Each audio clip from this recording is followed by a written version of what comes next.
Okay, so today we're going to talk about the Medicare Medicaid prospective payment system for post-acute care. And after this chapter, you should be able to describe Medicare's all-inclusive per diem rate for skilled nursing facilities. You should also be able to differentiate the specialized collection instruments that exist in post-acute care, and you should be able to explain the classification models and payment formula associated with reimbursement under Medicare and Medicaid prospective payment systems in post-acute care. These are some key terms that you should familiarize yourself with. So Medicare has designated these four different types of facilities as post-acute care, okay? And so these settings include your skilled nursing facilities, your long-term care hospitals, your inpatient rehab, and your home health agencies. And we'll get into what each of these mean later on in the chapter.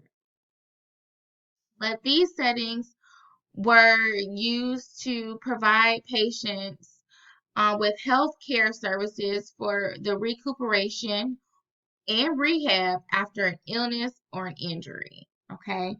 And the reason why they created this is because after the implementation of the inpatient prospective payment system, they needed somewhere to send the patients. So what who were actually inpatient, but they no longer needed that type of extensive care. Okay. And what happened was they started discharging the patients to these four different types of facilities.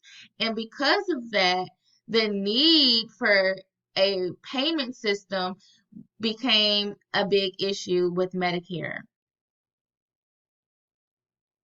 So the whole goal to your post-acute care is basically to make sure that each beneficiary they receive the high quality care, but in the least costly setting that's appropriate for their clinical condition. So each of those four different settings, they all have their own prospective payment system.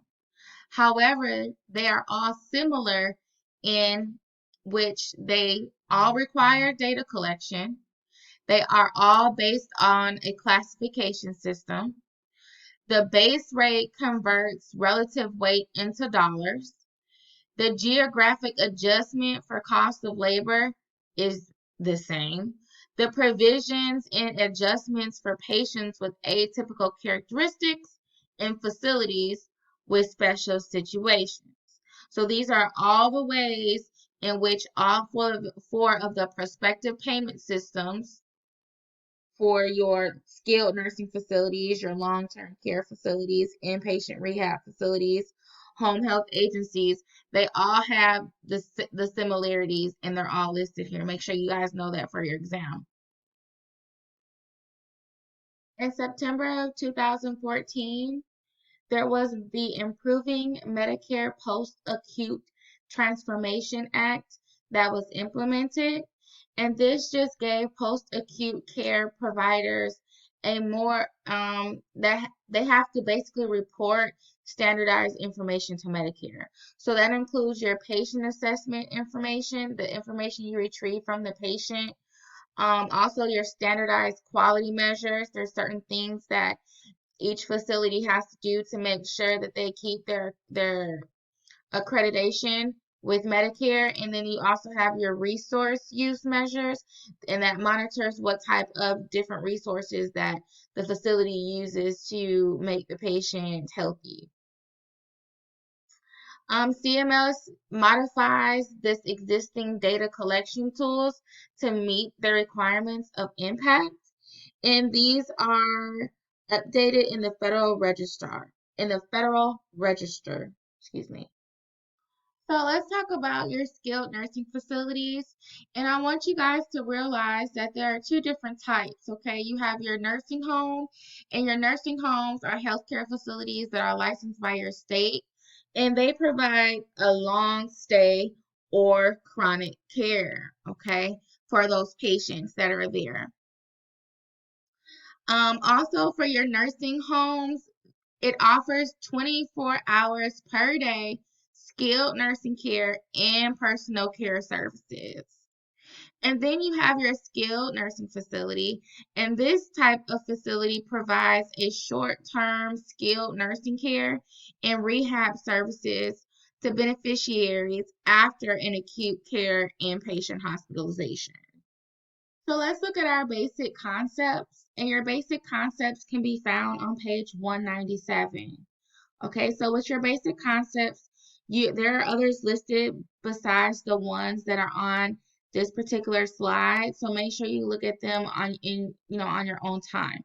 So you have your activities of daily living, and your activities of daily living consist of your basic personal activities such as using the bathroom, bathing, being able to eat, and being able to dress yourself. So what they do is they make sure that you can do that. So they monitor a patient's performance on being able to do these if they need assistance if with any of these activities. And then you have your personal care services, and your personal care services, this is also known as custodial care. So this is the type of care that a person would typically complete if they did not have a disability, like giving your own medication, giving yourself your own medications, your house and your housekeeping. So make sure you guys look over that as well. And then you have your rehab services, and these are services that are designed to help improve or restore a person's functioning, okay? So they have your physical therapy, your occupational therapy, your speech therapy, or a combination of all of these for one. So, since we know that skilled nursing facilities provide that long-term care or that chronic care, let's talk about the different sites and where a beneficiary from Medicare could receive services from. So they have freestanding facility, which is about 90% of where the Medicare patients go. They go to those freestanding clinics that are not associated with hospitals. However, they also do still have some hospital-based units, okay, for the skilled nursing facilities. You also have swing beds in an acute care hospital, and these are more so for the small rural hospitals or critical access hospitals. And swing beds are used for inpatient acute care and skilled nursing care, but swing beds are also known that they're known to provide a stable therapeutic environment that a patient can recover in a short time period. So let's go into a little bit of the background of the skilled nursing facility prospective payment system, and then we can start talking about our reimbursement methodology. So a little background, and you can follow along with me in the book, but it says here that Medicare Part A, again, Medicare Part A covers the cost of all your skilled nursing facilities for Medicare beneficiaries. And remember that Medicare Part A covers that. And also remember that a skilled nursing facility is technically called a short-term facility. Okay, so Medicare beneficiaries are eligible to receive those skilled nursing facility services immediately after an acute care inpatient hospitalization of at least 3 days. Okay, and the beneficiary can also receive up to 100 days of skilled nursing facility covered services per benefit period. Also, keep in mind that with Medicare Part A, there are not premiums associated with receiving this type of care.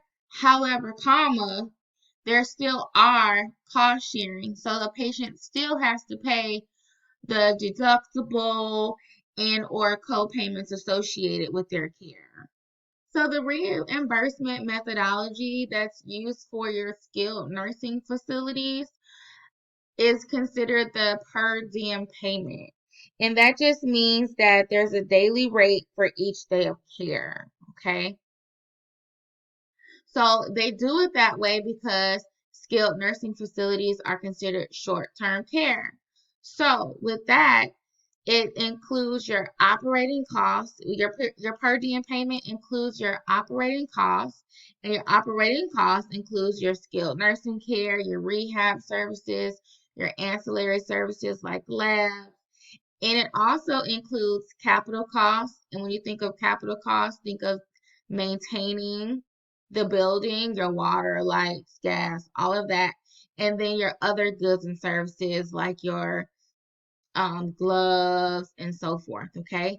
But your per diem payment, it excludes high costing care. So in low probability services, those will be reimbursed separately. So there are other things that are not covered, but like I said, those are reimbursed separately. But everything that's included in here are listed here on this slide in the per diem payment. So in addition to the per diem payment methodology, skilled nursing facility prospective payment systems mandate that they have consolidated billing. Okay, consolidated billing just requires the skilled nursing facility to pay for different outpatient services that a resident may receive from an outside vendor. So that includes your labs, your x-rays, your pharmacy, but this actually also excludes, it does not include your emergency medical services, your inpatient services, your extensive procedures that a patient may need, and certain high cost, low probability ancillary services. So let's talk about our data collection and how CMS gets the information that they need from skilled nursing facilities for their payment. So since the 1980s, CMS required the skilled nursing facilities to prepare a tool called the minimum data set. And the minimum data set, it just represents the clinical documentation of a resident's care, okay? This is considered to be extensive data, and it's in a database of clinical data that represents documentations of the patient's care. It's also part of the patient health record. There are some assessments that need to be completed within special time frames. So after the 5th day, you need to take an assessment. The 14th day, you need to report an assessment. The 30th day, of course, you need to report an assessment. On the 60th day, you'll need to report an assessment to Medicare, and also on the 90th day, you need to report an assessment to Medicare. And you could take a look at the different assessment rates, the different assessment reference dates, and then their grace days, and then all of the applicable Medicare payment days on table 8.1 on page 198. So let's talk about the structure of payment. And there are three components to a structure of payment under the skilled nursing facility prospective payment system. The first one is the base rate. The second one is the skilled nursing classification system. And then the third one is the adjustment. Make sure you guys know that for your exam. There's a picture on figure 8.2 in the textbook. And it just shows you how basically it shows you the calculation on basically the foundation of your skilled nursing facility prospective payment system. Okay. So let's get right into the per diem base rate. Basically the skilled nursing facility payment begins with a per diem or a daily rate for each day of care. Okay. And this daily rate is also known as the federal base rate, which is also known as the federal per diem. So it has three different names. So you have your per diem rate for each day of care, and then the second name would be the federal base rate and or the federal per diem. Okay. This federal base rate is calculated by using allowable costs from previous skilled nursing facility cost reports. And we talked about some of those cost reports in previous chapter. But a cost report is just those reports that providers are required to submit to Medicare. And so what they do is it calculates the base rate, and then CMS uses the most recent year for which it has complete and available data. So if you have complete and available data for 2019, of course, you're going to use it for 2020. Also, I want you guys to understand that there are different adjustments to your base rate, and we talked about some of those different provisions in previous chapters, but we know that there is a wage index adjustment rate, and so like I said, it goes based on where you are located geographically, and it goes by the cost of living for each area. So within the structure of payment, you have your resource utilization groups, okay? And there are three components of your resource utilization groups. You have your nursing component. With your nursing component, it measures the intensity of nursing care that the resident is expected to need, okay? Then you have your therapy component, and the therapy component is the occupational, the physical, or speech therapies that a resident may need. And then you have your non-case mix adjusted component, and that is basically just the room, the room and board, the linens, and the capital related services that a patient is expected to need. So it basically groups each patient into different utilization groups based on the resources that each patient uses and needs for their care. So let's talk about our resource utilization groups. And I want you guys to really understand that there are 66 resource utilization groups. And within the 66 utilization groups, they're grouped into different parts. So you have 52 that are considered your upper groups. And to be considered an upper group, you have to have a minimum of 45 total therapy minutes per week or required a skilled or extensive service. And then the remaining groups are 14, and they're considered your 14 lower groups. And these are for residents typically who do not require skilled care. So let's take a look at the breakdown of your upper groups. So within your 52 upper groups, you see there's a line here. There's not a line here for your lower groups. So we're talking just about the 52 upper groups with that line connected. There you have your rehab plus extensive, and you get 9 resource utilization groups with that. And then you have your rehab, you get 14. And then you have your extensive services, you get 3. Your special care, you get 8.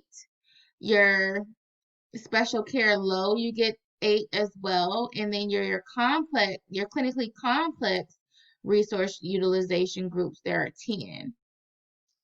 And your lower groups, you have 4 resource utilization groups for behavioral systems and cognitive performance. And then for your the last 10, you have the reduced physical function included in your lower groups. So let's talk about how the resource utilization groups are assigned. So it takes into consideration the total therapy minutes the type of therapy that the patient is receiving, the number of days that the patient has to be in therapy, and then the mode of therapy, the type of therapy that they're receiving. It also takes into consideration the presence of conditions and diagnosis, for example, tracheostomy status, ventilator status, and or if the patient has depression. And then it also, you have to make, we also talked about recording your activities of daily living. So it takes that activity of daily living score into consideration as well to get the resource utilization group assignment. Okay, so let's just go ahead and get right into the calculation for your skilled nursing facility PPS payment. So what you're going to do is you're going to take step one is going to be your skilled nursing base rate, and you're going to add that to your non-labor rate. That's going to equal out to your adjusted geographic factor. You then take your adjusted geographic factor and you multiply the resource utilization group rate to get your adjusted case mix.